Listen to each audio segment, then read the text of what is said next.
പറ്റില്ല. കാരണം സ്റ്റോറി പല പല സെഗ്മെന്റിലായിട്ടാണ് പോകുന്നത്. അത് നമ്മൾ കൃത്യമായിട്ട് കണക്ട് ചെയ്യണം. സിനിമ തുടങ്ങുന്ന തന്നെ നമ്മുടെ ഇന്ത്യയിൽ സംഭവിച്ചിട്ടുള്ള ഒരു കാര്യത്തിൻ്റെ ഒരു റെഫറൻസ് ഉള്ള ഒരു കാര്യത്തിലൂടെയാണ്. നല്ല രീതിയിൽ ഭയങ്കര ഇമോഷണലി കണക്ട് ആവുന്ന ഒരു കാര്യത്തിലൂടെയാണ് സിനിമ തുടങ്ങുന്നത്. ആ ഇമോഷൻ നമ്മുടെ മനസ്സിലേക്ക് ആദ്യം കൊണ്ടുവരണം. എന്ന് കഴിഞ്ഞാൽ മാത്രമേ സിനിമ പിന്നീട് അങ്ങോട്ട് നമുക്ക് സിനിമ എന്താണ് പറയാൻ ഉദ്ദേശിക്കുന്ന പല കാര്യങ്ങളും ഒരു ഇമോഷൻ നമുക്ക് കൊണ്ടുവരണം. പല പല സെഗ്മെന്റ് ഏറ്റവും നമ്മൾ ലെഫ്റ്റ് എന്ന സിനിമയിലൂടെ നമ്മൾ മുരളി ഗോപിയുടെ റൈറ്റിംഗ് നമ്മൾ കണ്ടിട്ടുണ്ട്. പൊളിറ്റിക്സിനെ കുറിച്ചിട്ട് വലിച്ചു കീറി പറയുന്ന ഒരു ഡയലോഗ്, അങ്ങനത്തെ പല ഡയലോഗ്സും ഈ സിനിമയ്ക്കകത്തുണ്ട്.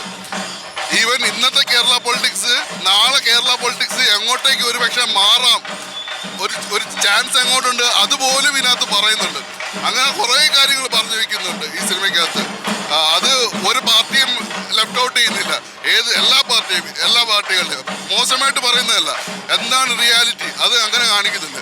പിന്നെ നമുക്കറിയാം മോഹൻലാൽ തന്നെ പറഞ്ഞിട്ടുണ്ട് ഖുറേഷി അബ്രഹാം ആരാണ്, ആ ഒരു കഥയായിരിക്കും സിനിമയ്ക്കുള്ളത്. അത് ഈ സിനിമയ്ക്കകത്ത് കാണിക്കുന്നുണ്ട്. എന്താണ് അദ്ദേഹം. എന്നിട്ട് അവസാനം അറിയാം ഇത് 3 പാർട്ടുള്ള സീരീസ് ആണെന്ന് പറയുന്നുണ്ട്. അടുത്ത പാർട്ടിനുള്ള കുറച്ച് ഒരു മസാല സംഭവങ്ങൾ ഇട്ടും കൂടെ വെച്ചിട്ടുണ്ട് സിനിമയ്ക്കകത്ത്. നമുക്ക് ആകത്തൊക്കെ നമുക്കൊരു പടത്തിന് ചില ഭാഗങ്ങളിൽ കുറച്ച് ലാഗ് ഉള്ളതായിട്ട് തോന്നി. എന്നാലും കുഴപ്പമില്ല.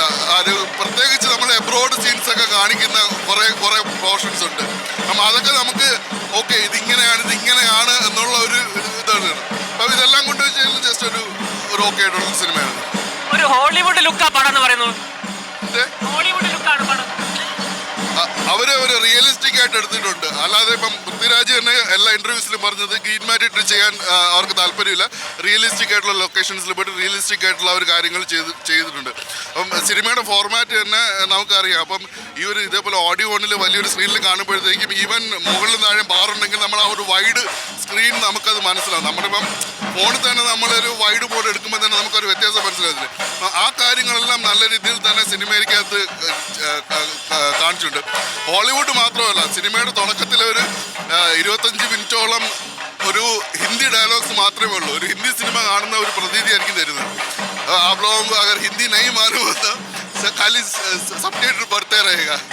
അപ്പോൾ അങ്ങനത്തെ ഒരു ഇതുണ്ട്. അപ്പം അതൊരു ഹിന്ദി ഒരു ഇതുണ്ട്. പിന്നെ കേരള പൊളിറ്റിക്സിലേക്ക് പറയുമ്പോഴത്തേക്ക് കറക്റ്റ് കേരള ഒരു ഇതുണ്ട്. പിന്നെ ഒരു ഹോളിവുഡ് ആ ഒരു ടച്ച് കൊടുക്കുന്നുണ്ട്. അപ്പം ഒരു വ്യത്യസ്തമായിട്ടുള്ള ഒരു ജോണറിലുള്ള ഒരു സിനിമ തന്നെയാണ്. അപ്പം മലയാളത്തിൽ നിന്ന് ഇങ്ങനെ ഒരു സിനിമകൾ വരട്ടെ, നമുക്കിപ്പം ഇങ്ങനെ വ്യത്യസ്തമായിട്ടുള്ള സിനിമകൾ വരട്ടെ, വ്യത്യസ്തമായിട്ടുള്ള പ്രമേയങ്ങൾ വരട്ടെ, ഞെട്ടിക്കട്ടെ. ഇനിയും ഇന്ത്യൻ സിനിമയെ മൊത്തത്തിൽ ഞെട്ടിക്കട്ടെ മലയാളം. സോഷ്യൽ മീഡിയ മുഴുവൻ തെരഞ്ഞൊരു കാര്യമായിരുന്നു പുറംതിരിഞ്ഞ കാര്യമാണ്. അത് സിനിമയിലുണ്ടോ? ഉണ്ട്. അതുകൊണ്ട് അത് പറഞ്ഞു കഴിഞ്ഞാൽ അതിനിപ്പം എല്ലാവർക്കും ഇപ്പോഴത്തെ മനസ്സിലായി കാണും. പക്ഷെ അതിൻ്റെ ഒരു ഇതെന്ന് വെച്ച് കഴിഞ്ഞാൽ പലരും പറഞ്ഞൊരു കാര്യം വെച്ചാൽ നമ്മൾ ഹോളിവുഡ് സീരീസ് ഹോളിവുഡ് സിനിമകൾ കാണുന്നവർക്ക് മാത്രമേ ആ ഒരു രോമാഞ്ചിഫിക്കേഷൻ സംഭവം വരണമെന്നുള്ളൂ. ഇപ്പം എന്നെ സംബന്ധിച്ച് ഞാൻ തുറന്നു പറയാം, ഞാനങ്ങനെ അധികം ഹോളിവുഡ് ഇതായിട്ട് എക്സ്പോസ്ഡ് അല്ലാത്തൊരാളാണ്. പക്ഷെ എന്നിരുന്നാൽ കൂടെ ഞാനിങ്ങനെ സോഷ്യൽ മീഡിയയിലെ ചർച്ചകളിലൊക്കെ ഞാൻ നോക്കിയിരുന്നു, ഇതിങ്ങനെ ആയിരിക്കും, ഇയാളായിരിക്കും. പിന്നെ അതുപോലെ തന്നെ വേറെ ഒരു ക്യാമിയോ ഉണ്ട്.